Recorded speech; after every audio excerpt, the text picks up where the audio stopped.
الحمد لله رب العالمين الصلاة والسلام على أشرف الأنبياء والمرسلين وعلى آله الطيبين الطاهرين المعصومين سيما إمام المنتظر الحجة الثاني عشر أرواحنا وأرواح العالمين لتراب مقدمه الفداء أما بعد وقد قال الله سبحانه تبارك وتعالى بسم الله الرحمن الرحيم قد جاءكم من الله نور وكتاب مبين وقال رسول الله صلى الله عليه وآله إني تارك فيكم الثقلين كتاب الله وعترتي أهل بيتي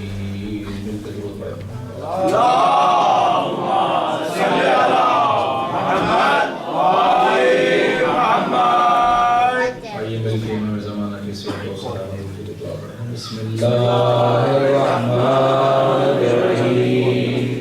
اللهم كل وليك الحجة ابن الحسن صلواتك عليه وعلى آله في هذه الساعة وفي كل ساعة وليا وحافظا وقائدا وناصرا ودليلا وعينا حتى تسكنه أرضك طوعا وتمتعه فيها طويلا.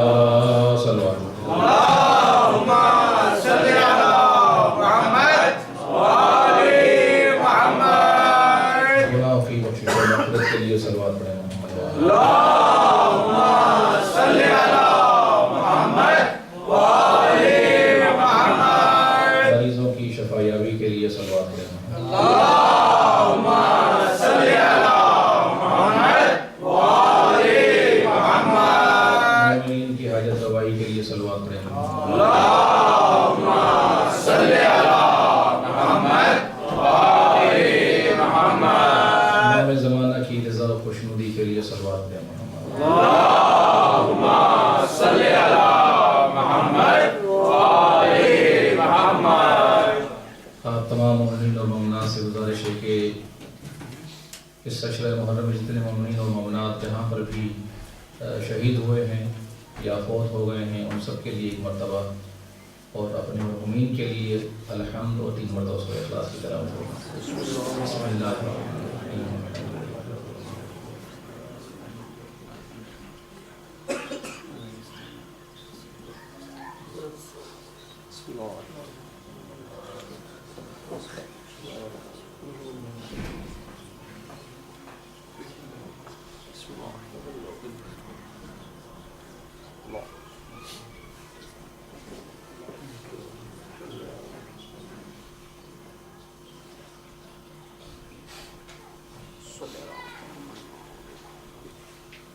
صلوات پڑھیں محمد و آلہ.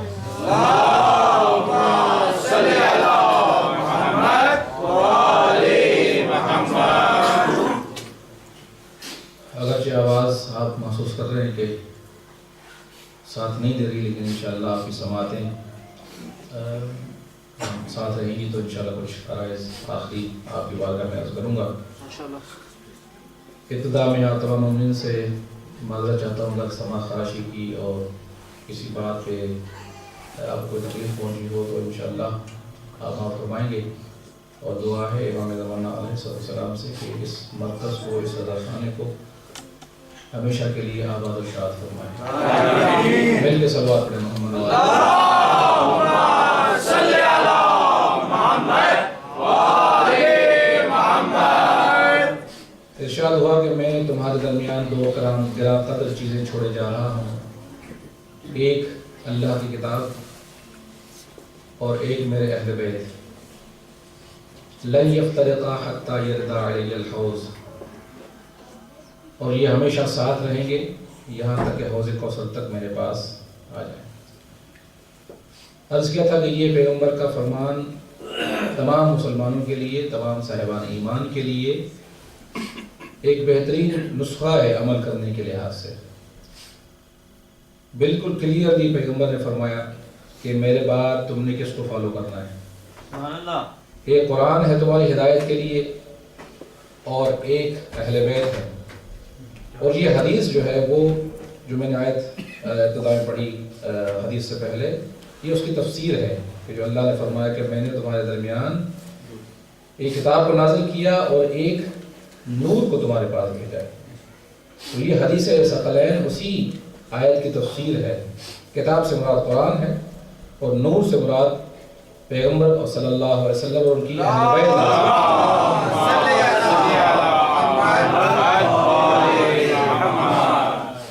اور پیغمبر صلی اللہ علیہ وسلم اسی حدیث کو ہمیشہ کے لیے ڈاکیومنٹ کی شکل میں عرض کیا تھا کہ لکھنا چاہ رہے تھے، لیکن مسلمانوں نے یہ کہہ کر ٹھکرا دیا کہ ہمارے لیے کتاب کافی ہے.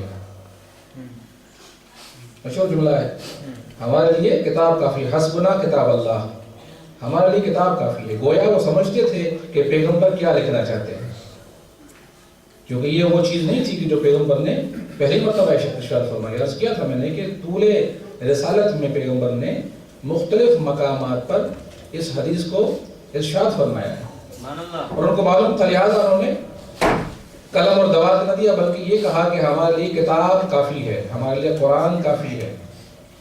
حسبنا کتاب اللہ. اور آج تک اسی کا ورد کرتے آ رہے ہیں کہ ہمارے لیے کتاب کافی ہے. حضرت توجہ چاہوں گا کہ یہ جملہ کہ ہمارے لیے کتاب کافی ہے، یہ انہوں نے کیوں کہا، اس کی وجہ کیا تھی، سبحان اللہ. اس کے پیچھے ریزن کیا تھا. ایک تو ریزن یہ تھا کہ اہل بیت کو وہ میدان سے ہٹا دے اور وہ جو پیغمبر جس لیول پہ اہل بیت کو رکھنا چاہتے ہیں لوگوں کے لیے اس سے ہٹا دے. ایک تو یہ مقصد تھا، لیکن اس کے پیچھے ایک لاجک ہے، ایک فلسفہ ہے کہ جو ان کے ذہنوں کے اندر پایا جاتا تھا. صلوات پڑھیں محمد والے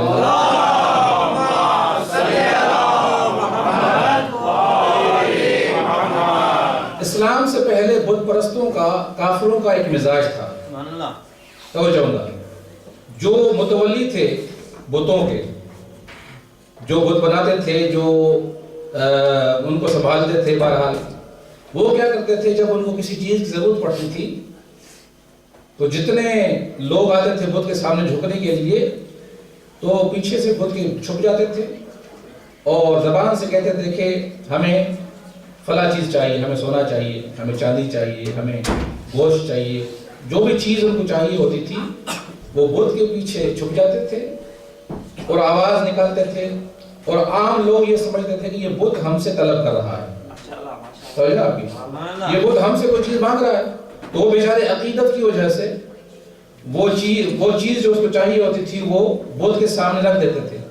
وہ ظاہر ہے کہ وہ بت کے سامنے رکھ کے چلے جاتے تھے اور یہ مفاد پرست لوگ اور جنہوں نے بتوں کو ذریعہ معاش بنایا ہوا تھا وہ مال لے لیتے تھے اور ان کا گزر سفر اس طرح سے چلتا رہتا تھا. اور آپ کو معلوم ہے کہ ایسے لوگ اس زمانے کے امیر لوگ تھے، اس زمانے کے غنی افراد تھے جنہوں نے اس طرح سے مال اکٹھا کیا ہوا تھا. توجہ ہوں گا، یہ بت پرستی کا مزاج تھا ان کے ذہنوں کے اندر. توجہ ہوں گا، بت پرستی کا مزاج تھا. کیا تھا کہ بت بولتا تو ہے نہیں، بت کی زبان ہوتی نہیں ہے، لہٰذا جو چیز ہم بت کے نام سے کہیں گے تو بیچارے سارے لوگ وہ سمجھیں گے کہ یہ بت کہہ رہا ہے. بت نہ انکار کر سکتا ہے نہ تائید کر سکتا ہے.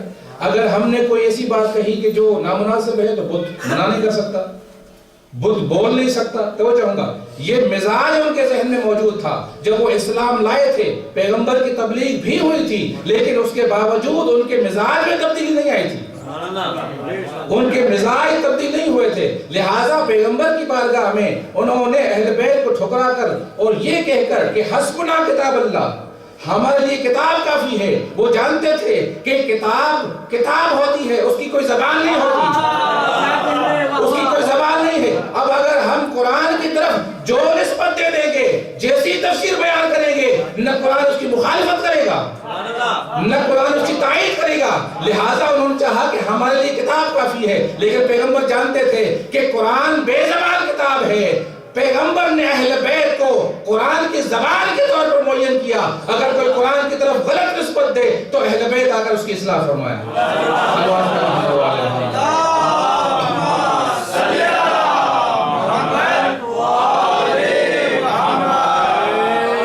تکبیر، اللہ اکبر. نعرہ رسالت، یا رسول اللہ. نعرہ حیدری، یا علی. نعرہ صلوات.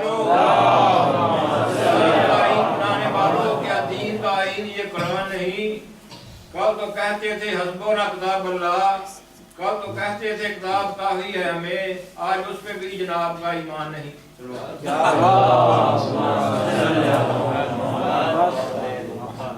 تو اصل وجہ یہ تھی کہ پیغمبر چاہتے تھے کہ قرآن کا مفسر ہو، قرآن کا مبین ہو، قرآن کی زبان ہو، قرآن کا وارث ہو. جیسے پیغمبر کے زمانے میں قرآن کو بیان کرنے والے کی ضرورت ہے، پیغمبر کے بعد ہی قرآن کی تفسیر اور تو قرآن کی تبیین، قرآن کو لوگوں کے سامنے ایکسپلین کرنے والے کی ذات کی بھی ضرورت ہے کہ جو ایکسپلین کرے. کہیں مفاد پرست لوگ نہ آ کر قرآن کی اپنی مرضی کے مطابق تفسیر کریں اور پھر ان کی کوئی تردید یا تائید کرنے والا موجود نہ ہو. لہذا پیغمبر نے اہتمام فرمایا، قرآن اور اہل بیت کو ہمیشہ کے لیے ساتھ رکھا. اور قرآن مجید میں پروردگار عالم نے اہل بیت کی فضیلت یا دوسرے لفظوں میں یہ کہوں کہ اہل بیت کا تعارف کروایا. سبحان اللہ. قرآن مجید میں اللہ نے اہل بیت کا تعارف کروایا. سورہ احزاب کے اندر پروردگار عالم کی جو مشہور سورہ ہے اور آیت ہے آیت تطہیر، جس میں ارشاد ہوتا ہے انما یرید اللہ لیذھب عنکم الرجس اہل البیت ویطہرکم تطہیرا.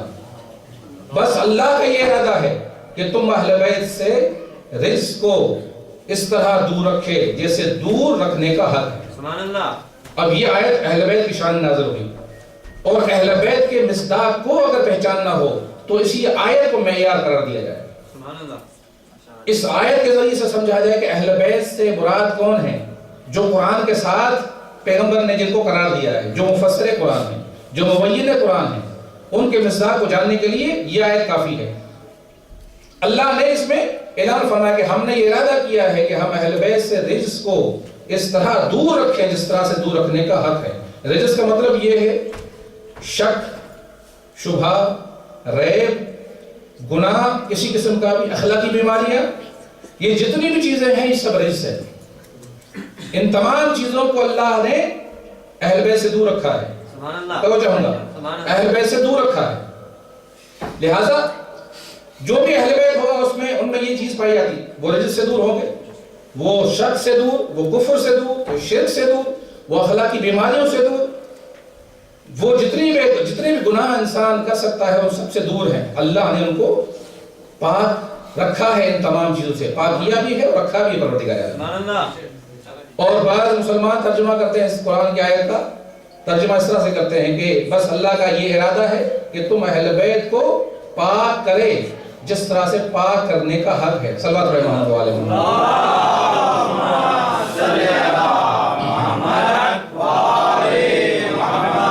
عزیزو، اگر مسلمانوں کے ترجمے کو ہم قبول کریں تو بہت سی مشکلات پیدا ہو جائیں گی، بہت سے مسائل پیدا ہو جائیں گے. توجہ ہوں گا، یہ جو ہم ترجمہ کرتے ہیں کہ پاک رکھے اور مسلمان کہتے ہیں کہ پاک کرے، دونوں میں فرق ہے، زمین آسمان کا فرق ہے.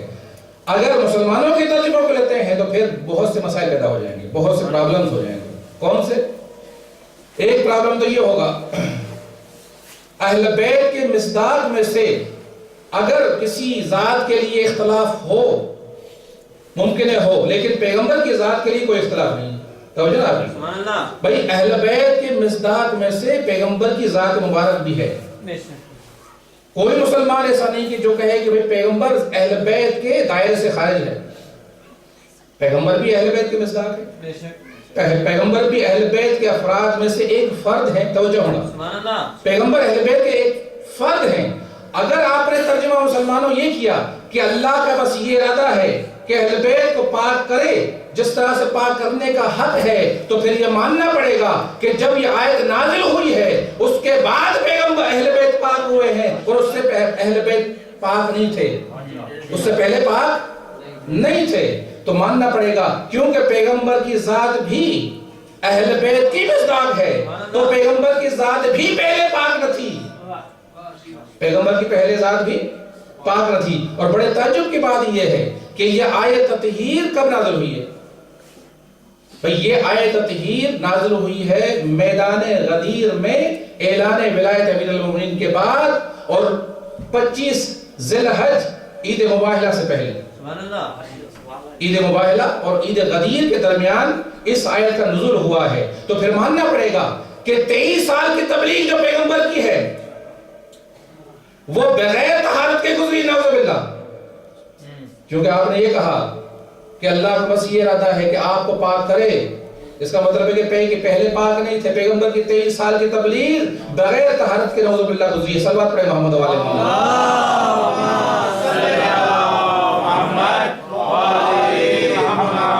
بہت بڑی خرابی ہے.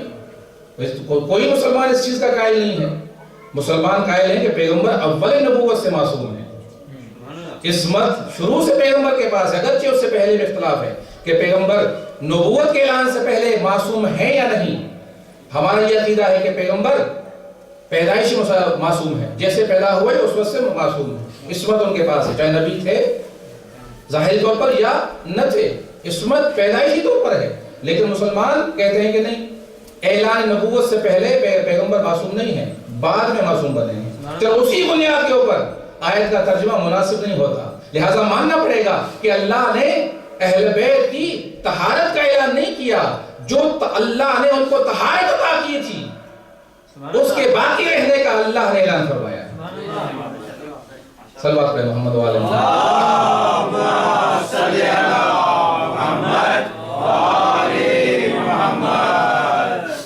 قرآن مجید میں ایک اور مقام پر پروردگار عالم یہاں پر اہل بیت کی طہارت کی بات ہے اور ایک مقام پر اللہ نے بیت کی طہارت کی بات کی ہے. توجہ چاہوں گا. جناب ابراہیم اور جناب اسماعیل نے جب خانہ کعبہ کو تیار کرنے کے بعد دعا کی بارگاہ الہی میں تو اللہ کی طرف سے حکم ہوا وَأَن طَهِّرَ بَيْتِيَ لِلطَّائِفِينَ وَالْعَاكِفِينَ وَالرُّكَّعِ السُّجُودِ. اے ابراہیم اور اسماعیل تم نے خانہ کعبہ بنا دیا ہے، تیار ہو گیا ہے. اب تمہاری یہ ذمہ داری ہے کہ اس بیت کو پاک رکھنا. ان طَهِّرَ بَيْتِيَ، اس بیت کو پاک رکھنا اعتکاف کرنے والوں کے لیے، طواف کرنے والوں کے لیے، رکوع کرنے والوں کے لیے، عبادت کرنے والوں کے لیے اس گھر کو پاک رکھنا. توجہ ہوں گا. اللہ نے یہ ذمہ داری بیت کی طہارت کی ذمہ داری جناب ابراہیم اور جناب اسماعیل کے حوالے کی. تو میں آپ سے سوال پوچھتا ہوں، کیا تاریخ میں وہ طہارت جس کی ذمہ داری حضرت ابراہیم اور اسماعیل کے حوالے کی تھی پروردگار نے، کیا وہ طہارت باقی رہی؟ ایک زمانہ آیا جب بت آ گئے خانہ کعبہ کے اندر، بتوں کی نجاست آ گئی، شرک آ گیا، کفر آ گیا. توجہ ہوں گا. بیت کی ذمہ داری اللہ نے انبیاء کے حوالے کی تو نتیجہ یہ ہوا کہ بیت کے اندر نجاست آ گئی. جب اہل بیت کی طہارت کی باری آئی تو پروردگار نے فرمایا یہ طہارت کی ذمہ داری کسی نبی کے حوالے نہیں کروں گا بلکہ خود اپنے ذمہ لوں گا.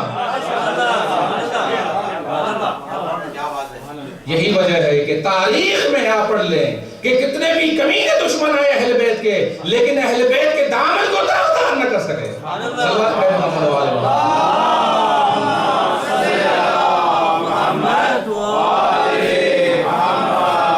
پھر بھی صلوات پڑھیں محمد والے.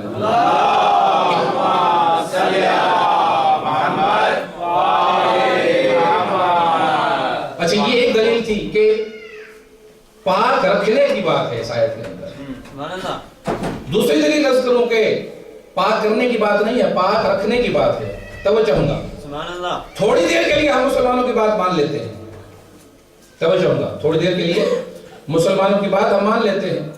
جس طرح سے مسلمان کہتے ہیں کہ اہل بیت سے مراد پنجتن پاک بھی ہے اور ازواج بھی ہیں. یہ مشہور معروف ان کا نظریہ ہے کہ اہل بیت کے مصداق میں سے پنجتن پاک بھی ہیں. جو شیعہ کہتے ہیں وہ بھی ہیں، لیکن وہ کچھ اور زوات کو شامل کر دیتے ہیں اہل بیت کی مصداق میں. ازواج بھی شامل ہیں. توجہ ہوں گا.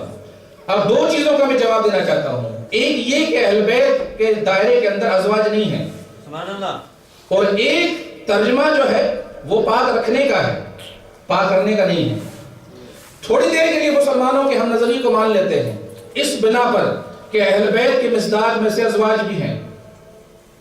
اہل بیت کے ساتھ، اور ترجمہ ہم یہ کریں کہ اللہ اہل بیت کو پاک کرنے کا اعلان کر رہا ہے۔ تو نتیجہ کیا ہوا؟ نتیجہ یہ ہوا کہ جب یہ آیت نازل ہوئی عید غدیر اور عید مباہلہ کے درمیان، تو اس کا مطلب یہ ہوا کہ کم از کم اس آیت کے نازل ہونے کے بعد جتنے بھی اہل بیت کے مصداق ہیں وہ پاک ہونے چاہیے۔ سبحان اللہ۔ بھئی یہ اللہ اگر پاک رکھنے کی بات کر رہا ہے، ہم اس کے مطابق کہہ رہے ہیں۔ سبحان اللہ۔ پاک رکھنے کی میننگ کریں یا پاک کرنے کی میننگ کریں، دونوں لحاظ سے آیت کے نازل ہونے کے بعد جتنے بھی افراد ہیں اہل بیت کے مصداق، ان تمام کو پاک ہونا چاہیے یا نہیں ہونا چاہیے؟ اگر آپ کہیں کہ نہیں ضرورت نہیں ہے، ہو سکتا ہے وہ نجس ہو جائے، شرک ان کے دل کے اندر آ جائے، گناہ ان کے دل کے اندر آ جائے، کفر کر لے، کوئی ایسا کام کر لے جو پروردگار عالم کو پسند نہیں ہے، تو پھر اس آیت کے ساتھ یہ بات نہیں بنتی۔ اللہ نے طہارت کا اعلان کیا ان کا کہ آج کے بعد یہ پاک ہیں، تو ان کو اس کے بعد پاک ہونا چاہیے، توجہ ہوگا، اس کے بعد پاک ہونا چاہیے تھا۔ لیکن ہم تاریخ میں تو یہ دیکھتے ہیں کہ آیت کے نازل ہونے کے بعد پیغمبر کی کچھ بیویاں ایسی تھی جنہوں نے خلیفۃ المسلمین کے مقابلے میں آ کر اتنا بڑا گناہ کیا کہ وہ گناہ اہل سنت کی نظر میں بھی کفر کے برابر گناہ ہوتا ہے۔ صلوات پڑھے محمد والے۔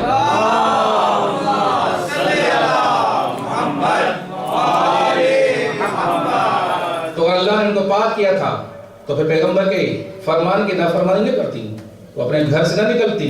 خلیفۃ المسلمین کے مقابلے میں اس وقت جب سارے مسلمان علی کو خلیفۃ المسلمین سمجھتے تھے، وہ ان کے مقابلے میں نہ آتی۔ خلیفۃ المسلمین کے مقابلے میں آنے کے سلسلے میں تمام مسلمانوں کا اتفاق ہے کہ خلیفۃ المسلمین اگر برحق ہے تو اس کے مقابلے میں قیام کرنا کفر اور شرک ہے، وہ ایمان سے خارج ہو جاتا ہے، وہ دین سے خارج ہو جاتا ہے انسان۔ تو پتہ چلا کہ اس آیت سے نہ اہل بیت سے مراد وہ افراد ہیں کہ جن کے بارے میں اہل سنت کہتے ہیں، اور نہ ہی یہ ترجمہ ہے کہ جو اہل سنت بیان کرتے ہیں۔ صلوات کریں محمد والے محمد۔ اللہم صلی علی محمد وآل محمد۔ پھر بھی صلوات کریں محمد والے۔ اللہم صلی علی محمد وآل محمد۔ قرآن مجید میں ازواج کے سلسلے میں پروردگار عالم نے سورہ احزاب میں ایک آیت ارشاد فرمائی ہے۔ اب اہل بیت کا تذکرہ آپ نے سنا کہ یہ آیت تطہیر اہل بیت کے بارے میں ہے، اور اہل بیت وہ ہیں کہ جو گناہ سے پاک ہیں۔ کم از کم ہم یہ کہہ سکتے ہیں کہ اس آیت کے نازل ہونے کے بعد جتنے بھی افراد ہیں اہل بیت کے وہ گناہ سے پاک ہیں۔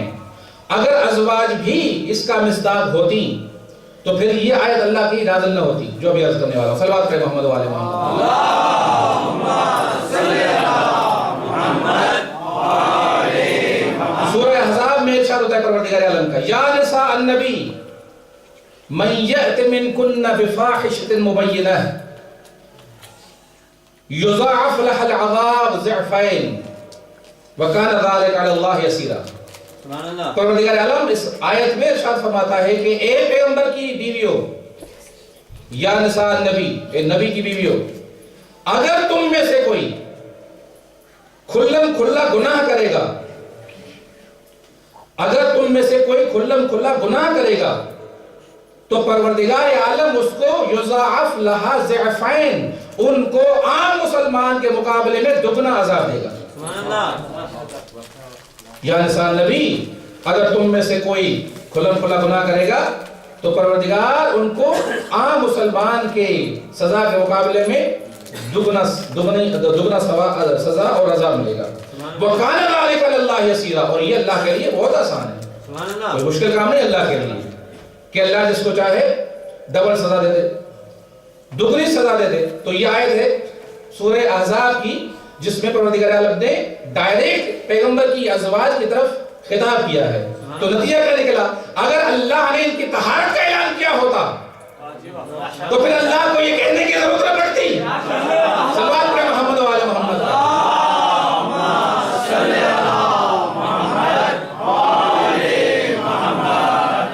اللہ کو کیا ضرورت ہے کہنے کی؟ پاک اللہ نے کر دیا، پھر ان سے گناہ ہونا ممکن ہی نہیں ہے، تو پھر اللہ کو کہنے کی کوئی ضرورت نہیں کہ اگر تم نے گناہ کیا تو تمہیں دگنا عذاب ملے گا۔ لہذا اس آیت سے آیت تطہیر سے فقط اور فقط بیتن پاک مراد ہے، اور کوئی اہل بیت کا مصداق اس آیت کا نہیں ہے۔ صلوات پڑھیں محمد والے محمد۔ اللہم صلی علی محمد وآلِ محمد۔ اچھا، ایک بہت بڑا مسئلہ ہے اہل سنت کی عقیدے میں سے، بہت امپورٹنٹ و قابل توجہ ہے، اور ایک لحاظ سے ان کا بہت بڑا ہتھیار بھی ہے اہل سنت کے اپنے مذہب کے دفاع کے طور پر، اور خاص طور پر صحابہ کے طور پر، صحابہ کے سلسلے میں۔ وہ کہتے ہیں، آپ جب بھی کہتے ہیں کہ فلاں صحابی نے یہ کام کیا، فلاں نے یہ کام کیا، غلط کام جتنے بھی ہیں، جب آپ دہراتے ہیں تو آپ کو پلٹ کے کہتے ہیں کہ سارے اصحاب عادل ہیں،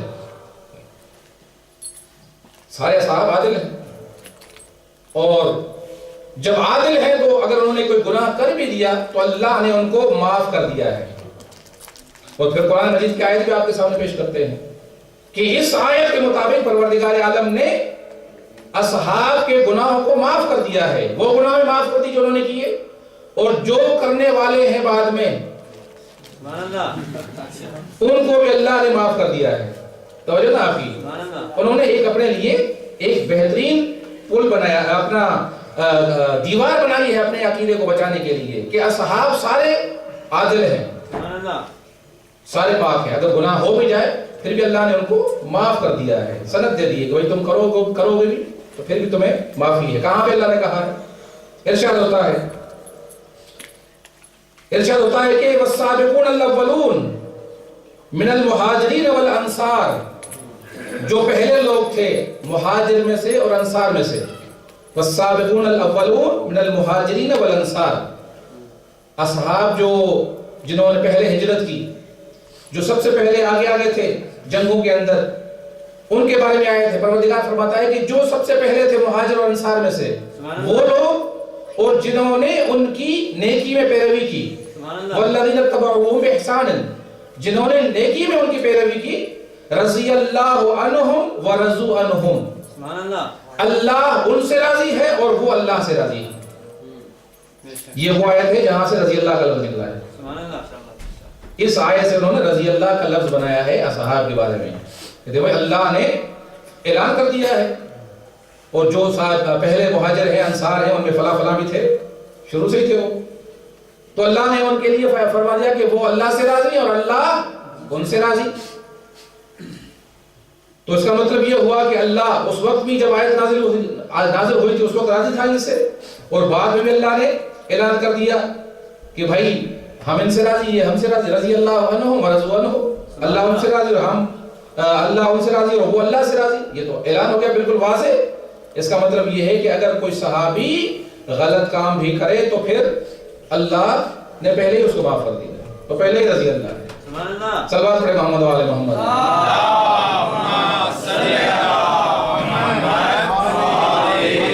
توجہ چاہوں گا آپ کی اس نقطے کے اوپر، یہ بہت بڑا ان کے پاس دفاع ہے، اس کا جواب ہمارے مومنین کے پاس ہونا چاہیے۔ جب بھی اسی بات کرتے ہیں تو کہتے ہیں وہ تو عادل تھے، اللہ نے تو ان کے لیے آیت نازل کی، اللہ پہلے سے راضی ہو گیا ان کے اوپر، اتنی خدمتیں کی، پیغمبر کا اتنا ساتھ دیا، جنگوں میں لڑے، قربانیاں دیں، جانوں کا نذرانہ پیش کیا، ہجرتیں کی اللہ کے لیے، اللہ نے ان کو ان تمام اعمال کی وجہ سے پہلے سے معاف کر دیا، راضی ہو گیا اللہ ان سے، لہذا اللہ راضی ہے ان سے، گناہ کرے پھر بھی راضی، گناہ نہ کرے پھر بھی راضی۔ اب اس آیت کو آپ مد نظر رکھیں، اور وہ آیت جو نثار نبی کے بارے میں نے پڑھی تھی وہ بھی آپ کے مد نظر ہو۔ صلوات پڑھیں محمد والے محمد۔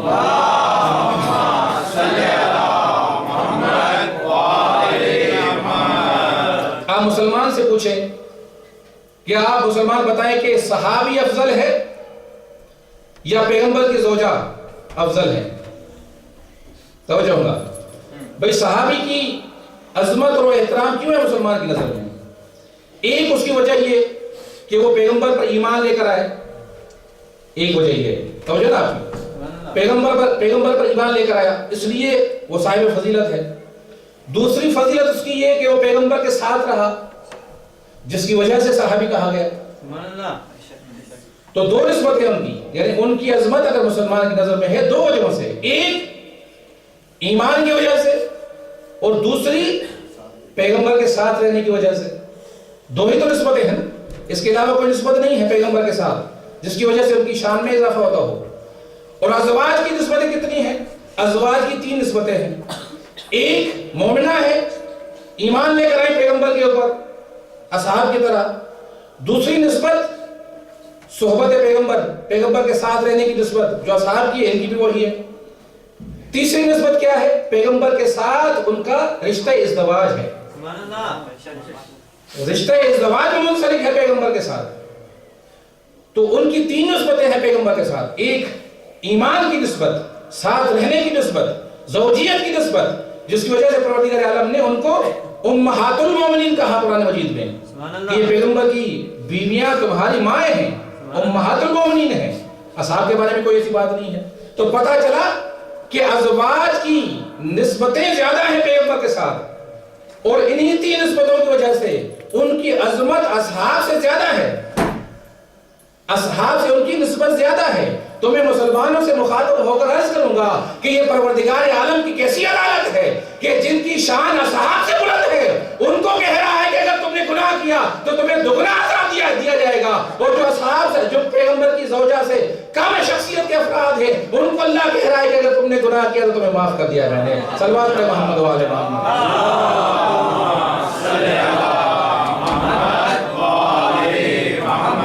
یہ اللہ کی عدالت کے خلاف ہے، یہ اللہ کی شان کے خلاف ہے کہ ایسا اللہ کا ارادہ ہو۔ صلوات پڑھیں محمد والے محمد۔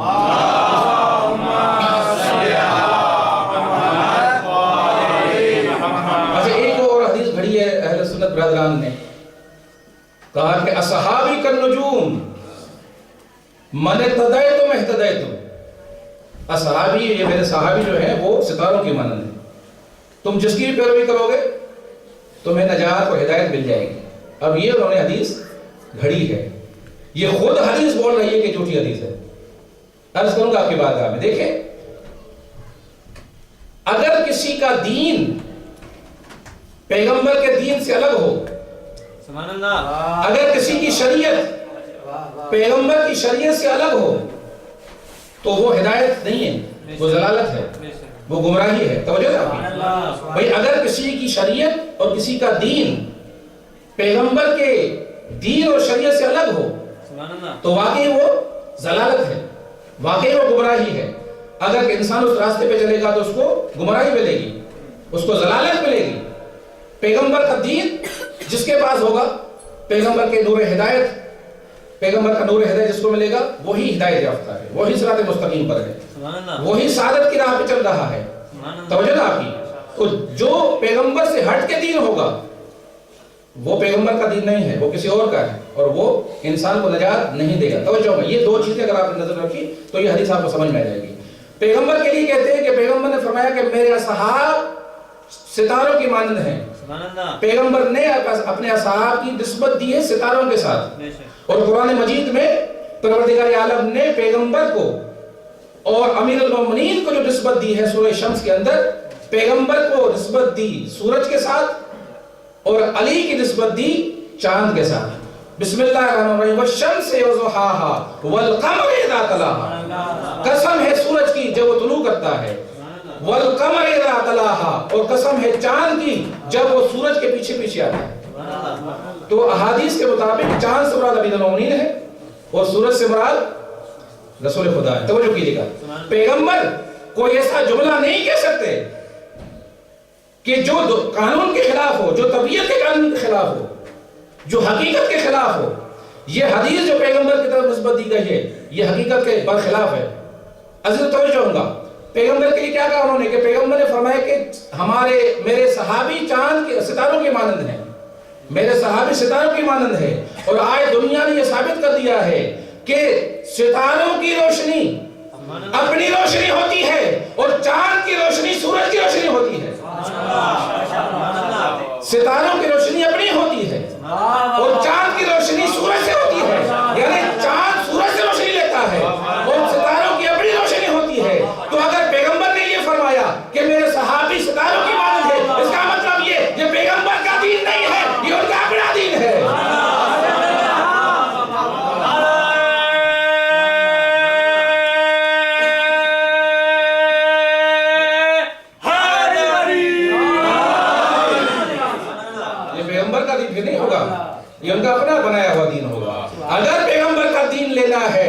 پھر چاند سے لینا پڑے گا. جو چاند روشنی لیتا ہے تو سورج سے روشنی لیتا ہے. صلوات پہ محمد والے محمد.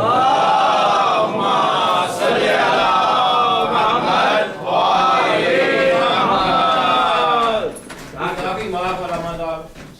نبی پاک نے کہا کہ میرے صحابہ ستاروں کی مانت ہے.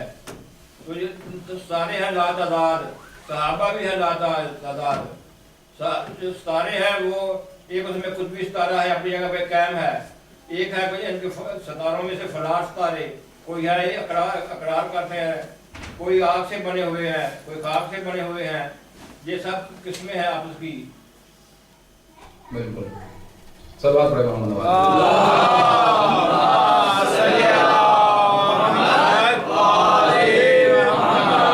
پیغمبر نے اہل بیت کے حوالے کیا ہے اپنی امت, قرآن اور اہل بیت. اور اہل بیت بھی وہ جو میں نے عرض کیا آپ کی بات ہے.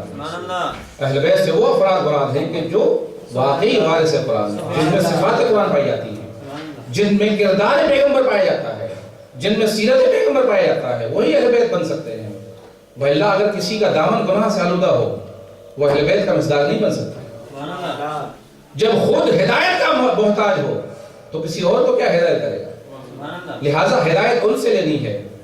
قرآن مجید میں پروردگار عالم نے فرمایا کہ کیا وہ ہدایت کرے گا جس کو خود کو ہدایت کی ضرورت ہے, یا وہ ہدایت کرے گا جس کو اللہ نے ہدایت عطا فرمائی ہے. ظاہر وہی کرے گا جو خود ہادی ہو, خود اللہ کی طرف سے ہدایت لے کر آیا ہو. وہ کسی کی ہدایت کا محتاج نہ ہو, کسی کی رہنمائی کا محتاج نہ ہو. لہٰذا پیغمبر صلی اللہ علیہ وسلم نے, پروردگار عالم نے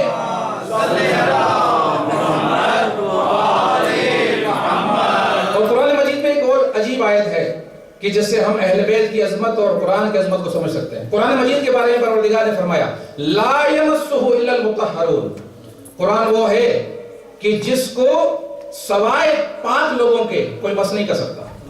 تو جناب قرآن وہ ہے کہ جس کو سوائے پاک اور طاہر لوگوں کے کوئی مس نہیں کر سکتا. بھائی یہ مس کرنے کی جو بات ہے زائد کے اندر, یہ ظاہری مس نہیں ہے, یہ ظاہری مس تھوڑی ہے. اگر ظاہری مس مراد ہوتا تو ہم تو دیکھتے ہیں کافر بھی اٹھاتا ہے, بغیر وضو کے بھی ہمارا ہاتھ لگ جاتا ہے, مشرک بھی اٹھاتے پڑھتے ہیں. تو یہ تو مس کر رہے ہیں. قرآن تو کہتا ہے کہ مس نہیں کر سکتے. تو ماننا پڑے گا کہ یہ ظاہری قرآن کی بات نہیں ہے, باطنی قرآن کی بات ہے. یعنی قرآن کے جو اسرار ہیں, جو قرآن کے رموز ہیں, جو قرآن کا باطن ہے, اس باطن تک فقط وہی پہنچ سکتا ہے جس کی روح پاک ہو, جس کا نفس پاک ہو, جس کی روح طاہر ہوگی, وہی قرآن کے باطن کو چھو سکتا ہے اور اس کو مس کر سکتا ہے. دیکھیں اللہ کے ذات کے سلسلے میں دو لفظ استعمال ہوتے ہیں, ایک پروردگار عالم کا جمال اور ایک پروردگار عالم کا جلال. جلال و جمال یہ دو لفظ استعمال ہوتے ہیں. مثال دوں تاکہ آپ کے سامنے واضح ہو جائے, بچوں کے لیے خاص طور پر واضح ہو جائے کہ جمال اور جلال میں کیا فرق ہے. توجہ ہوگا, جمال اور جلال میں فرق یہ ہے, علماء نے مثال دی, کہتے ہیں کہ اگر آپ دور سے بہت دور سے اگر آپ ایک پہاڑ کو دیکھیں, بہت اونچا پہاڑ ہے, آپ کئی کلومیٹر دور سے اس کو دیکھ رہے ہیں, تو وہ آپ کے سامنے, آپ کی نظروں کے سامنے تو ہے, لیکن آپ اس کو اس طرح سے نہیں دیکھ سکتے کہ جس طرح سے وہ ہے. توجہ نا, آپ کو ایک دھندلی شکل نظر آ رہی ہے, آپ کہہ رہے ہیں کہ یہ پہاڑ ہے, لیکن کیا اس کی خصوصیات ہے؟ پتھر کس قسم کا ہے, مٹی کا پہاڑ ہے یا پتھروں کا ہے, سبز ہے یا خشک ہے, کچھ نہیں کہہ سکتے آپ, دور ہے اتنا زیادہ, فقط یہ لگ رہا ہے کہ یہ پہاڑ ہے. لیکن اس کی خصوصیات کیا ہے, اس کی شان کیا ہے, کتنا اونچا ہے؟ دور سے تو بڑا پہاڑ بھی چھوٹا نظر آتا ہے. توجہ, آپ کیا ہوگا کہ دور سے جو پہاڑ آپ کو اس شکل میں نظر آ رہا ہے دھندلا سا, اس کو کہتے ہیں یہ پہاڑ کا جمال ہے. اور جب آپ پیدل سفر کر کے اس کے قریب آ جاتے ہیں, جب اس کی پتھر کی شناخت کر لیتے ہیں, جب سبزے کو دیکھ لیتے ہیں, جب ساری چیزیں دیکھ لیتے ہیں قریب سے, تو پھر یہ جو آپ کا دیکھنا ہے یہ پہاڑ کے جمال کو, جلال کو آپ دیکھ رہے ہیں. دور سے جب دیکھا تھا آپ نے تو یہ جمال پہاڑ تھا, اور جب قریب آ گئے آپ تو یہ جلال پہاڑ ہے جو آپ دیکھ رہے ہیں. توجہ ہوگا, قرآن کا ایک جمال ہے اور ایک جلال ہے. قرآن کا ایک جمال ہے اور جلال ہے. جمال قرآن ہر ایک دیکھ سکتا ہے, لیکن جلال قرآن وہی دیکھے گا جب نفس پاک ہو گیا یعنی قرآن کے قریب جا کر اپنے آپ کو پاک کرے گا تو پھر قرآن کا باطل اس کو نظر آئے گا، قرآن کی حقیقت سے آشنا ہو جائے گا، قرآن کے بطون سے وہ واقف ہوگا، اسرار اس کے آنکھوں سے ہٹیں گے۔ عزیزو آل محمد اسی طریقے سے ہیں، آل محمد کا بھی ایک جمال ہے اور آل محمد کا ایک جلال ہے جو اب تک ہم سنتے آ رہے ہیں۔ یہ جمال آل محمد ہے جو اپنے نفس کو پاک کر کے سلمان و ابو ذر بنتا ہے، وہ جب قریب جاتا ہے تو وہ نصیری کی طرح دھوکہ نہیں کھاتا۔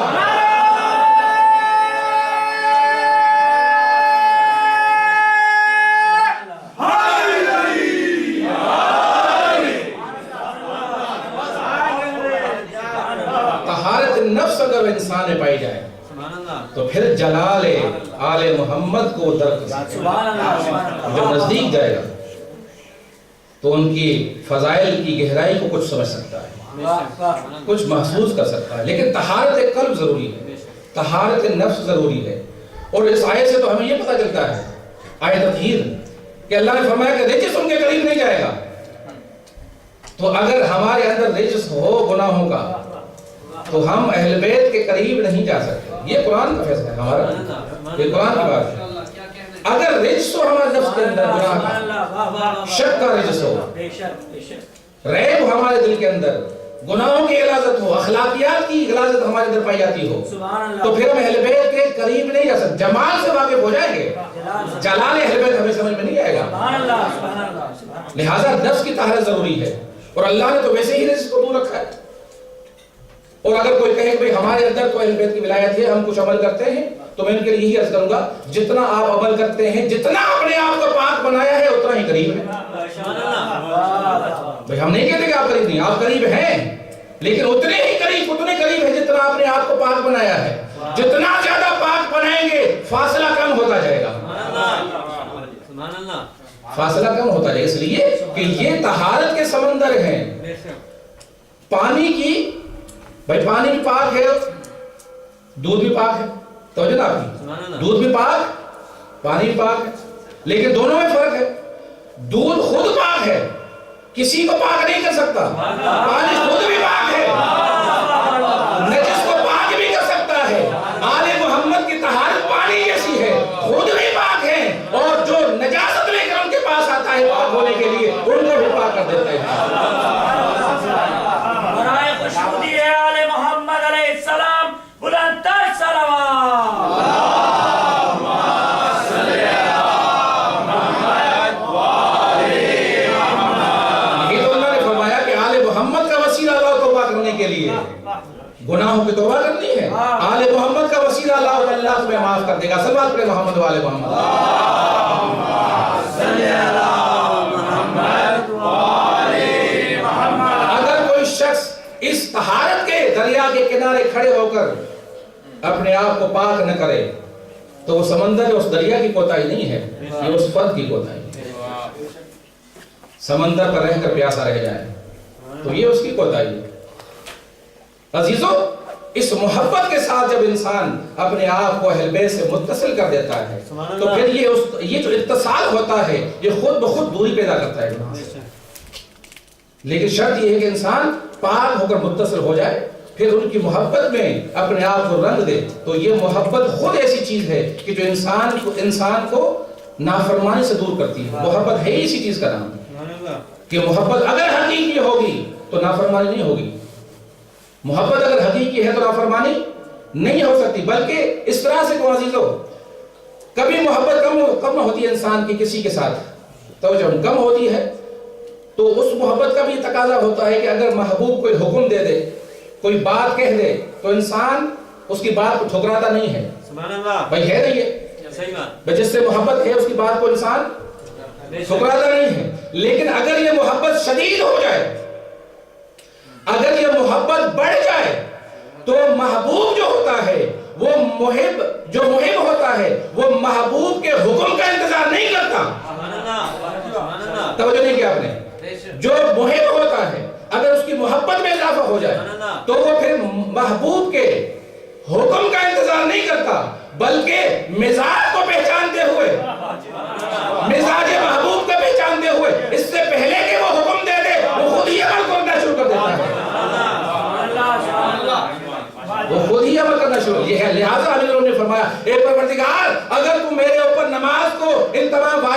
واجب نہ بھی کرتا، عبادت کو واجب نہ کرتا، پھر بھی علی تیری عبادت کرتا رہتا۔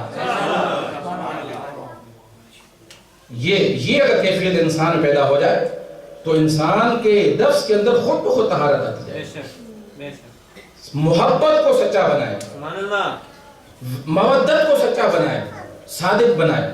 جب صداقت آ جائے گی محبت کے اندر تو اطاعت خود بخود ہوتی رہے گی، اتباع خود بخود ہوتی رہے گی۔ صلوات پہ محمد و آل محمد۔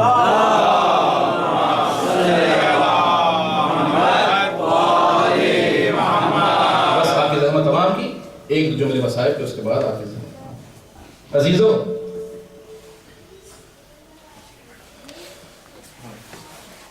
حسین کی مصیبتیں کربلا میں ختم ہو گئی اور شہزادی زینب کی کربلا کا آغاز ہوا ہے۔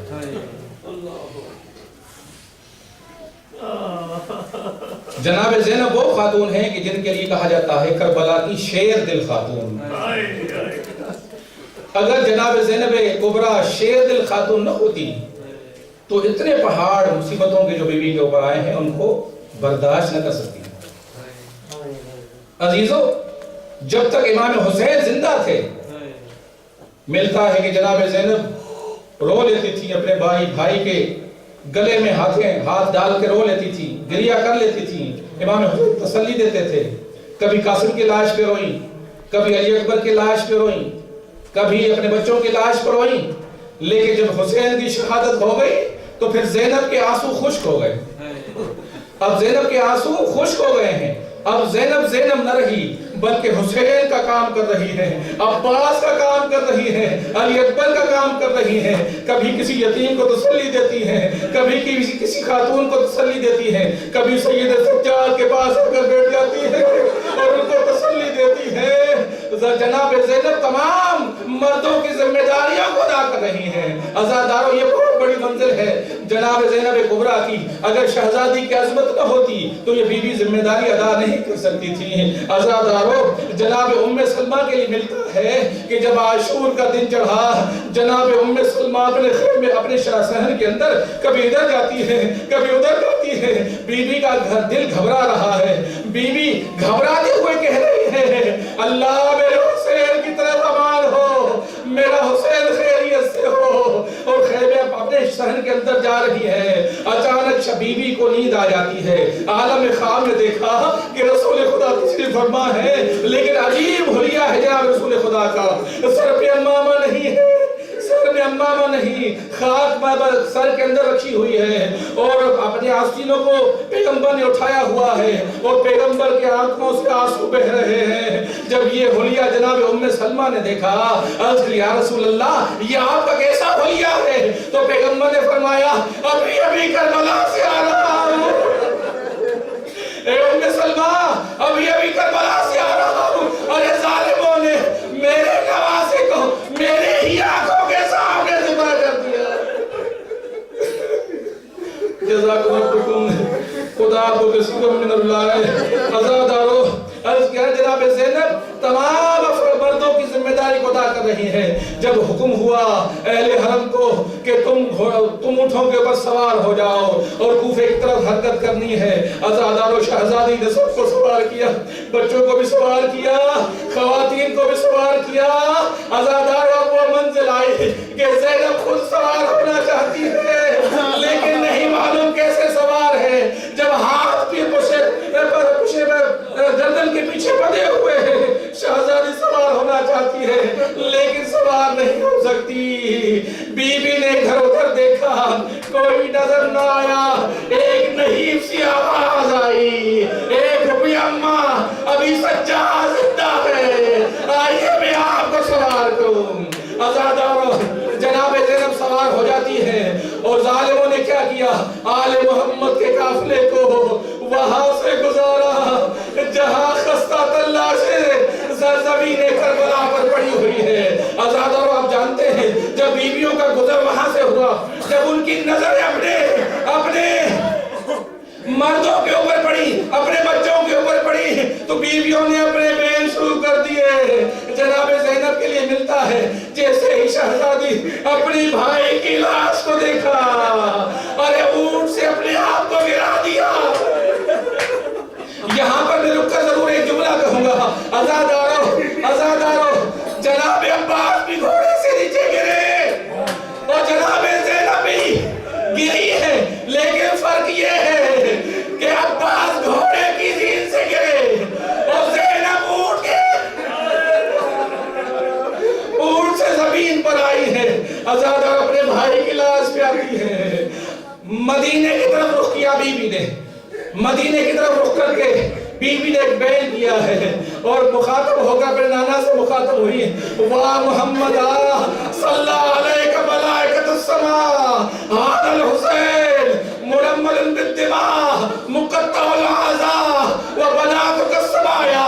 اے نانا دیکھیے آپ پر تو آسمان کے فرشتے صلوات بھیجتے، آئے دیکھیں حسین جو آپ کا نواسا ہے، جو خون میں لگا ہوا ہے، جسم کے اعضاء ٹوٹے ہوئے ہیں اور آپ کی بیٹیاں قیدی بن کر جا رہی ہیں۔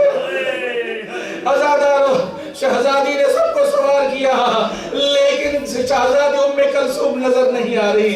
بیویوں سے پوچھا، کہا کہ بتاؤ ام کلثوم کہاں ہے؟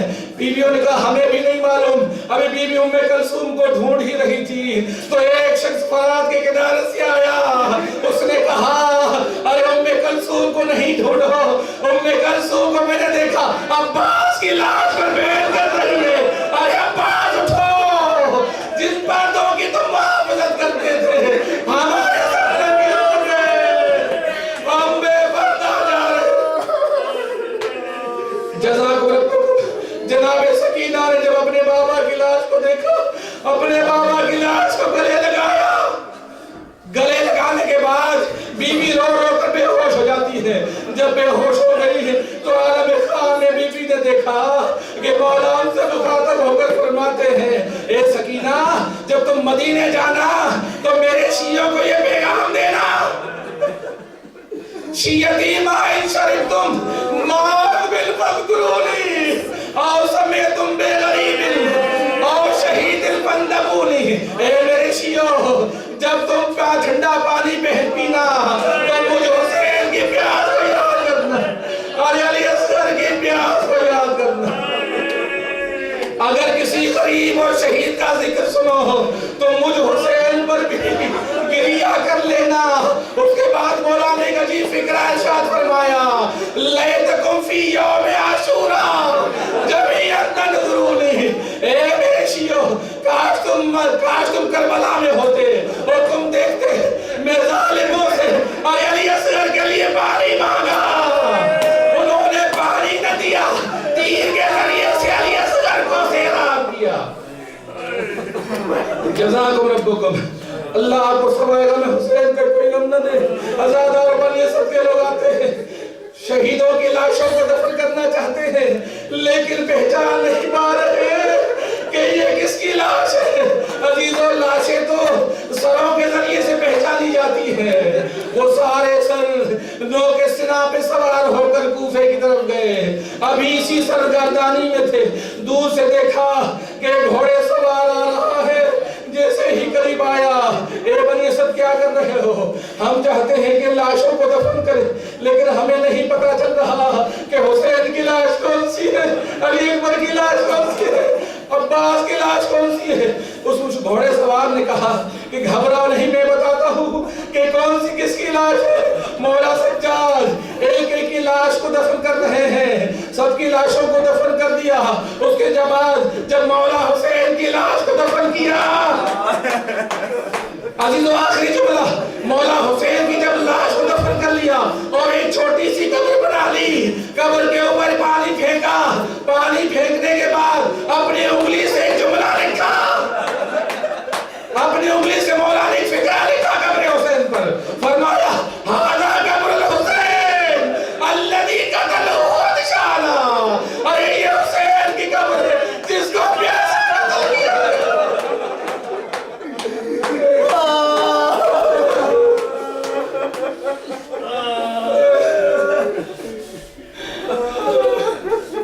جزاکم ربکم سے عالم الذین ولم یؤمنوا کلمین وقلبون پر محمد۔ ہمارے اس قلیل بات اپنی بارگاہ میں مقبول فرما۔